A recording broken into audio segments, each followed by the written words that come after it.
I found out about the wedding through an Instagram story. It was a grainy clip, vertical and shaky, of a bouquet toss. Her dress, ivory and lace, twirled as she turned, laughing, into a sea of raised hands and forced smiles. I recognized the church. I recognized the backdrop. I even recognized the flowers, and I paid for them. Peonies, white roses, eucalyptus stems. My credit card still had the charge, buried between grocery receipts and late-night takeout. I remember asking her what she wanted. I remember her shrugging. Something soft, classy, not too loud, she'd said, barely looking up from her phone. And now, here she was, tossing away a bouquet I didn't even know had been arranged. Her caption read, "Best day of my life." There was no tag for me, no thank you, no seat reserved. I wasn't even in the background of a single photo. Because I wasn't there. The trigger wasn't big, it never is. It was a skipped text, a missing envelope, a half-hearted apology left unsaid. The week before the wedding, I asked if she needed help with the table seating. She replied 4 hours later with, "All sorted, small space, mostly just close friends. Hope you understand." And I said, "Of course, because that's what I always say, even when it knots my throat and stiffens my spine. Even when it reminds me that close never included me." I sat alone the night of the wedding. The TV blinked quietly. A reheated dinner sat untouched on the armrest. The flowers I bought her still lived in my transaction history, but not in any thank you card, not in any family photo. That was when I remembered something from 3 years ago. It was my birthday. Forgotten, again. She had asked to borrow my car that morning, said she had an emergency hair appointment, and needed to get to the stylist across town. I gave her the keys. She came back late, never asked about my day, never noticed the cake I never bought myself. She left lipstick on the steering wheel and 3 parking tickets in the glove compartment. When I brought it up, weeks later, gently, she said, "Oh, come on, you know I'm terrible with dates. Besides, it's not a big deal to you, right?" And I had smiled. Right. They always said I was the quiet one, the understanding one, the one who never made a fuss. They made my silence into a personality trait. But it was never silence. It was swallowing. Every skipped thank you, every backhanded compliment, every time she cried louder so my sadness had no room. I remember being 14, helping Mom set the table while she threw a tantrum over the wrong salad dressing. I remember holding the door open while she stormed out, only to come back hours later with new shoes and no apology. And Mom would say, "She's just spirited." And I would keep drying the dishes, pretending I didn't hear the cupboard slam. Last week I saw our childhood photo on her wedding website, the one where we wore matching dresses, mine already stained from juice. She had cropped me out, just her, alone, in that purple frilly dress we both hated. Her caption read, "Always a princess at heart." And again I said nothing. But that night something cracked. It wasn't rage, not the kind that burns. It was colder than that, still, heavy, like a fog that rolls in and won't lift. I opened my laptop, logged into the Floral Company account. It was still under my name, still linked to my email. And I canceled the rest of the standing orders. The eucalyptus and rose petals meant for their honeymoon suite. The customized centerpieces for the brunch she never invited me to. I canceled all of it, silently, no explanation, no fight, no scene. Just a single, gentle click, and then I turned off my phone. 3 days passed. I kept expecting my phone to light up. Not with kindness, just the performance of it. A panicked text, a passive-aggressive voicemail. Something like, "Hey, weird question, did the flowers not show up at the brunch?" But there was nothing. Silence has a way of making you realize how little you're needed, or how optional your presence always was. Instead, I got a photo from my aunt, sent to the family group chat I was somehow still a part of. A snapshot from the post-wedding brunch. Everyone glowing in beige linen and teeth-whitened grins. The caption beneath it, "So lovely seeing everyone together, family first." I zoomed in. My father was sitting next to her new husband, arms slung across the back of a wicker chair like it weighed nothing. Mom was caught mid-laugh, clutching a mimosa. Even my cousin from Seattle, who hadn't flown home in 5 years, was there. And then there was the table, a long one, beautiful weathered wood beneath cream runners and minimalist place settings. Each plate cradled by a linen napkin, each napkin crowned with a sprig of rosemary, the rosemary I'd ordered. Still there, despite the canceled bouquets, the only trace of me left, like a whisper no one heard. When we were kids, I used to set the table during the holidays. It was the one thing I could do right, without being corrected. The forks aligned just so, the glasses spotless. The napkins folded into simple triangles because my fingers were too clumsy for the fancier shapes. No one said thank you then either. But if I didn't do it, they noticed. The table felt off. The rhythm of the holiday somehow less special. That's the role I grew into, an invisible metronome, keeping the beat no one acknowledged. Steady. Background. They needed me quiet, useful, and unfailing, but never seen. I scrolled through the brunch photos slowly. It wasn't pain anymore. It was distance. I thought about how I helped pay for her dress fittings when Mom said, "Money's tight right now." How I took 2 weeks off work to watch the dog while they toured vineyards and tasted cakes I wouldn't eat. How I made the custom Spotify playlist for the rehearsal dinner I was never invited to. She used it too. The playlist. Someone tagged it in a reel, Dinner Vibes Champagne Toast, and I recognized every track. My careful arrangement of soft instrumentals and vocal harmonies, now just another backdrop to conversations I wasn't included in. It all felt so curated. They hadn't forgotten me. They had erased me. There's a difference. Forgetting is passive, failing to RSVP, losing track of a birthday. But erasure is pointed. It's the choice to crop me out of the photo.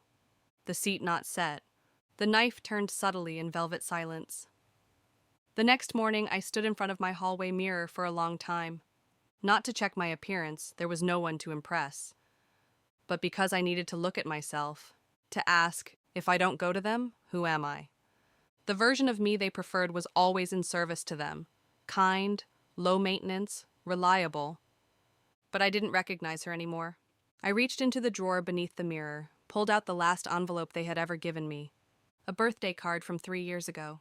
No message, just a typed line. Have the best day ever. Love, us. And a gift card with $10 left on it. I remember sitting in my car after opening it, holding that card and wondering if I was asking for too much. If expecting more than pre-written slogans was ungrateful. I didn't cry. I placed the card back in the drawer, slowly, as if returning a fragile item to a museum. And then I took out a post-it note and wrote, "Not anymore." I stuck it over the mirror. It didn't mean much yet, but it would. That night, I logged into the shared Netflix account, the one under my name. I removed all their profiles, deleted hers first, then Mom's, then Dad's. A small, absurd gesture, but the silence of it, so pure, so exact, it felt louder than any confrontation. No warning, no announcement. Just a quiet refusal to keep being useful in the background. The first time she texted me after the wedding, it wasn't even her words. It was a forwarded link to a shared Google Drive folder. Wedding album. No greeting, no context, just a URL, and a line that felt more like spam than a sister. I didn't open it. I hovered over the link for a full minute, watched the preview thumbnail load, her in that lace dress again, eyes squinting against the golden hour light, and then I archived the message. I didn't need to scroll through 400 edited memories where I didn't exist. I started noticing how quiet my apartment was. Not in a lonely way, but in a cleared-out sort of way. Like I had finally unpacked something I didn't realize I'd been dragging behind me. I made soup that night, slowly, methodically, the kind with too much garlic and chickpeas that fall apart when they're cooked long enough. I ate it by the window, legs tucked under me, watching the shadow of a tree ripple against the blinds. I was full, not just from the soup, but from something else. A strange fullness that came from not reaching out. Because for years, every silence had been mine to fill. Every gap in their affection I tried to patch. Every cold front I warmed with effort. But now I let the silence sit, and it didn't ask anything of me. A few days later, my mom called. She didn't mention the wedding, not directly. She talked around it like a bad smell in the room. How have you been? I know it's been a little hectic lately. She just had so much going on with planning. You know how these things are. I stayed quiet, not angry, just still. She hated when I was still. It forced her to hear herself. After a pause, she tried again. She said, "You've been distant." I let the words land. Then I said, "I was never that close to begin with." It wasn't said cruelly. I didn't raise my voice. But I felt her flinch, a soft inhale on the other end. She started to speak, then stopped. And I let her. I didn't rush to fill the silence. I didn't soothe her discomfort like I used to. I think about that a lot.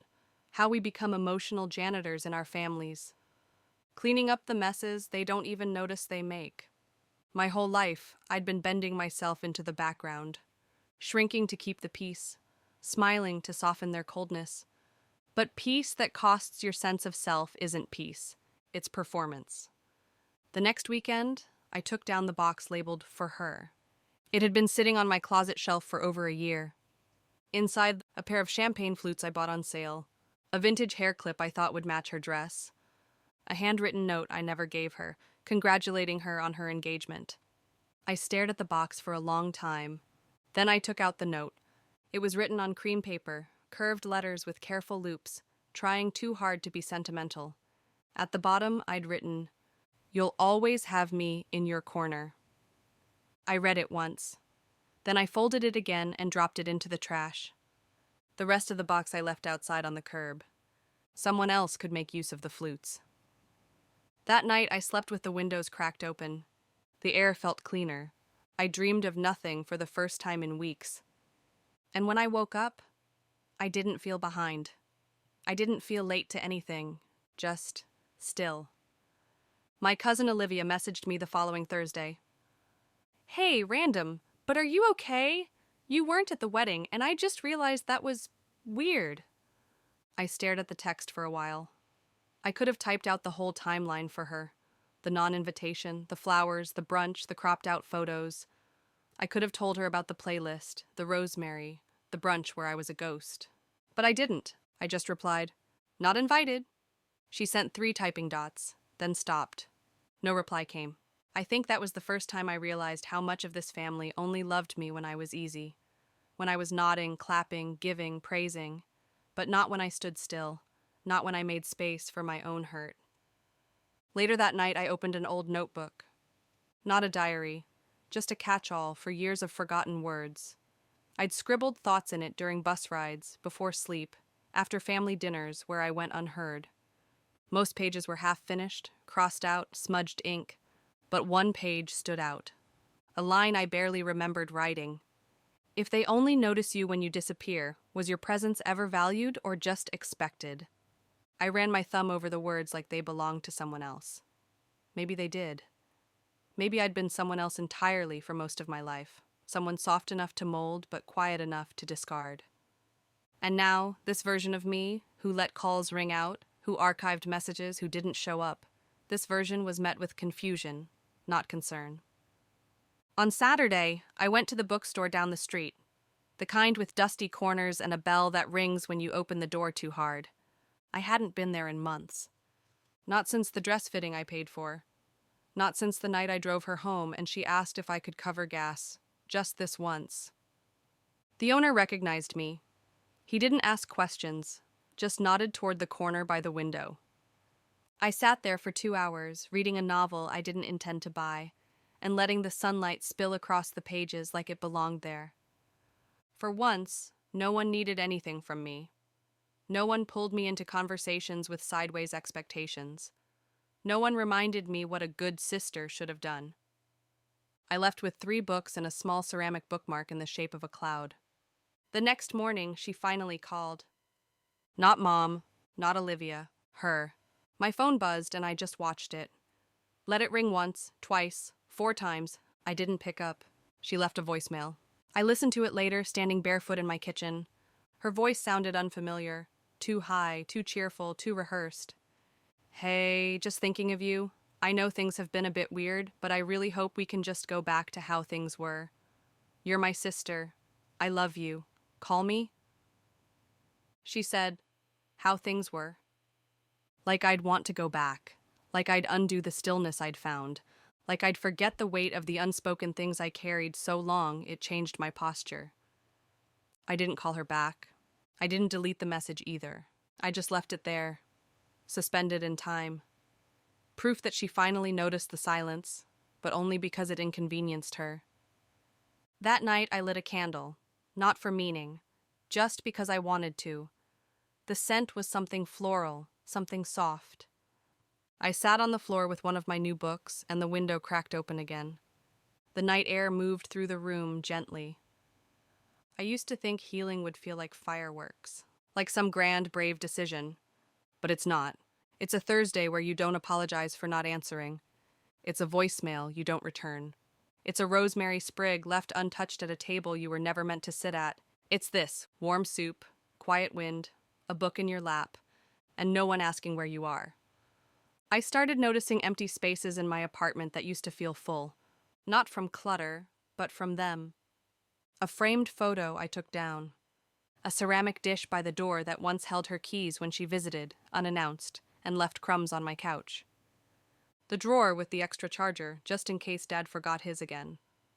These small spaces had once bent toward their comfort, and now they breathed without it. I didn't miss them. I missed the version of me that believed they'd notice. On Sunday, I went to the grocery store alone. No phone in hand, no cart filled with things for someone else's preferences. Just me, a canvas tote bag, and a quiet craving for something warm and citrusy. The clerk smiled when I handed over a single orange. That all for today? I nodded. She didn't ask more. Funny how strangers can feel more respectful than people who say they love you. That night, I pulled out an old hard drive. I wanted to see it, the proof of all the invisible work I had done. Inside, a folder called Wedding Planning. Subfolders upon subfolders. Bridal Looks Inspiration. Budget Tracker V2. Seating Draft Revised Final. Notes from Zoom calls. Screenshots of bouquets. Screenshots of her Pinterest board. Even the rejected cake flavors. I remembered staying up until 2 a.m., editing a photo for the Save the Dates, because she said her smile looked off in the original. I remembered calling 6 venues while she napped with her phone on Do Not Disturb. I remembered driving across town in the rain to pick up a sample swatch because she didn't feel like going out. I remembered everything. She remembered none of it. It wasn't bitterness. It was a quiet inventory, a moment of reckoning with how much I gave away without expecting thanks, because I was trained not to expect it. I closed the folder. I didn't delete it. Some part of me wanted the evidence to remain, not for her, but for me, to know I was there, that I mattered, even if I was never in the photos. That week I stopped texting, just checking in to anyone. I didn't send memes to fill the silence. I didn't remind them of my existence. I let the silence go both ways. Most of them didn't notice, but Olivia sent another message, this time longer. I keep thinking about what you said. I'm sorry. I honestly didn't know you weren't invited. That's wrong. You were always the one who showed up for her. She added, let me know if you ever want to talk, or not. I just wanted to say that. I didn't reply, but I didn't delete it either. A week passed, then another. No new calls, no follow-ups, just quiet. For once, it wasn't oppressive. It was restorative. I cooked without anyone asking what's for dinner. I slept with the phone on airplane mode. I bought myself flowers, dried lavender and baby's breath, and placed them in the vase I once saved for her bridal shower. And they stayed there. For me. Just me. There's something radical about loving yourself the way they never did. Feeding yourself the warmth you used to pour into their cold hands. Sitting in the stillness they used to call selfish, and realizing it feels like peace. I looked at the mirror again. The post-it was still there. Not anymore. I didn't take it down, but I added another one beneath it. Never again. The family group chat lit up again. It was my father this time. An oddly cheerful photo of him and my sister standing in front of a new apartment door, her arm looped through his. The caption read, "Helping the newlyweds move into their next chapter. Family is everything." I stared at the photo like it was fiction, her smile wide and effortless, his hand raised in a mock toast. There was something eerie in how easily they repainted the past, like I had never existed in the background, like none of it was built on the scaffolding of my silence. My name wasn't in the chat. Neither was my help. No mention of how I'd Venmo'd her rent once when she was just between jobs. No hint of the boxes I'd helped pack the last time she moved, back when she said, "God, what would I do without you?" No whisper of the time I scrubbed her old place while she went to brunch and texted, "Can you just lock up when you're done?" But here he was, my father, a man who once handed me a $20 bill for my college textbooks and told me, that should be enough, celebrating her like she was the family's bright light. And maybe she was. I was just the socket she plugged into. I muted the group chat, not out of spite, not out of drama, just to protect my ribs from the quiet bruises of watching them clap for a story I never got to be part of. I didn't leave it. That would have caused too many questions. I just let the curtain fall. No more alerts. No more proof of their curated unity. On Wednesday, I ran into a childhood neighbor at the corner store. She recognized me instantly. Same soft voice, same tilted head. "You're the older sister, right?" she asked, her eyes flicking upward. "The calm one." I didn't know what to say to that, because I was the calm one. I had been.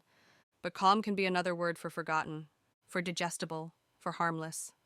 I nodded, smiled, paid for my tea, and walked home with that word heavy in my chest. I opened an old email thread that night. A chain from 2 years ago between me and the wedding photographer. She'd asked for recommendations. I'd made a list, even contacted 3 of them to check availability, wrote comparison notes, sent pricing breakdowns. She never said thank you. She went with the first one on the list. Her Instagram caption back then had read, "Obsessed with our amazing photographer. Found them all by myself." I opened the fridge, took out the orange I bought last week, peeled it slowly over the sink. The skin came off in one satisfying curl, soft and whole, and I stood there, juice dripping through my fingers, thinking, I used to do everything for everyone. Now I peel fruit for myself. There was something poetic in that. Quiet, small, but no one could take it from me. The next day, I donated the extra set of champagne flutes. Not the ones from the wedding box, I'd already let those go. These were different. A gift I once bought to keep on hand in case she got engaged or pregnant or had another milestone they wanted me to clap for. They were still wrapped in tissue, still waiting for an occasion I would never be invited to. I dropped them in the donation bin at the church around the corner. No ceremony, no note. Just one less thing in my closet that tethered me to people who only saw me when they needed something heavy lifted or gently worded. And that night, I lit a different candle. A small one, lavender. The flame flickered like a secret finally told. I sat on the floor with the light washing over me and whispered aloud, just once. I was never invisible. You just never looked. I got a card in the mail last week. A real one. Envelope. Stamp. The kind that tries to make you believe in softness again. It was from my mother. Cream cardstock with a floral border, a pastel pink font on the front that read, "Family is forever." Inside, in her barely there cursive, she had written, "It's been strange not hearing from you. We're all trying our best. Don't shut us out. Love, Mom."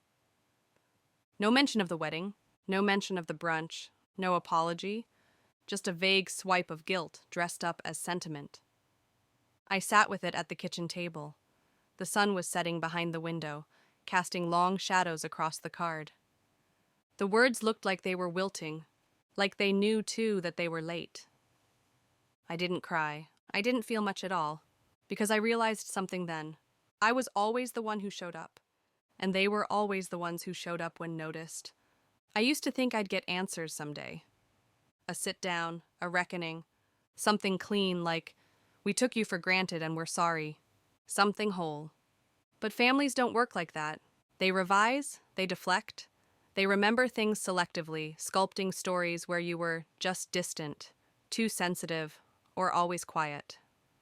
I have been rewritten so many times that I barely recognize the version of me they keep alive in group chats and holiday retellings. The sister who didn't come, not the one who wasn't invited. The daughter who never replied, not the one who always answered until she stopped being answered back. I left the card on the table for 2 days, then I slid it into a drawer with the others. The thanks for your help notes from group projects, the miss you cards with no return address, the birthday cards signed with nothing but names and empty space. I used to think saving them meant something, like maybe I could stack them high enough to make them count. But now they sit in that drawer like bones, proof that someone almost cared. On Sunday, I went for a walk in the older part of town, where the sidewalks buckle under tree roots and windows stay fogged from inside. I passed a little cafe I used to visit years ago, before the wedding planning, before I made my life smaller to make space for hers. It looked the same. Same chipped paint on the doorframe, same bell above the entrance that rings like a memory. I went in, ordered a tea I hadn't tasted in years. The woman at the counter asked if I wanted milk. I said yes, even though I usually say no. It felt like reclaiming something, even if I didn't know what. I sat by the window with the tea in my hands, the steam brushing against my face like the warmth I never received in their homes. There was a notebook in my bag. I hadn't planned to write, but my hands moved before I had a reason. I wrote, I used to be the family's safety net. Now I'm just air, and maybe that's better than being their floor. I stayed until it got dark, until the lights from passing cars flickered across the glass like falling stars that didn't ask to be wished on. When I got home, there was a new message waiting. My sister again. Hey, I know things are weird, but I wanted to ask. Could you send me the name of that florist you used for my bouquet? A friend loved it. Hope you're doing okay. No apology, no recognition. Just another extraction. Another reach into the well she never bothered to refill. I didn't respond. I blocked the number. And for the first time in my life, it didn't feel like a punishment. It felt like preservation. Later that night, I stood by the mirror. The post-its were still there. Not anymore. Never again. I added a third. I was always enough. You just weren't looking. And for once, I didn't write it for them. I wrote it for me, so I wouldn't forget again. The seasons turned without ceremony. The flowers in the corner store changed from wilting sunflowers to crisp white tulips. I bought a single stem every Friday now. Not out of tradition, but as a quiet reminder. Someone is still choosing me. Even if it's just me. The wedding photos resurfaced again last week. A distant friend tagged her in a throwback post. One of the most magical days. So honored to witness true love. I didn't open it. I just scrolled past. There was a time when I would have let it reopen every wound. Would have zoomed in, tried to spot the rosemary, the playlist still humming behind their laughter. Tried to find my fingerprints in a story where I was already erased. But this time, I let it go. Not with bitterness, with something simpler, like closing a book after the last sentence and knowing you'll never reread it. I found myself humming in the kitchen the other night. Not a song I knew, just a soft, tuneless melody. It came out of nowhere. From peace, I think. From no longer sitting by the phone. From no longer rewriting texts that start with, just wondering if you saw my last message. From no longer defending the absence of people who were never really mine to begin with. Mom left another voicemail. Shorter this time, more measured. We miss you, but if you need space, I guess that's your choice. It wasn't laced with cruelty, but it also wasn't laced with care. It was more of a shrug than a reach. I didn't respond. Because I had finally learned that silence doesn't always mean waiting. Sometimes it's just space. And space can be sacred. On a cold morning in February, I packed a bag. Not to run, not to disappear, just to leave the city for a while.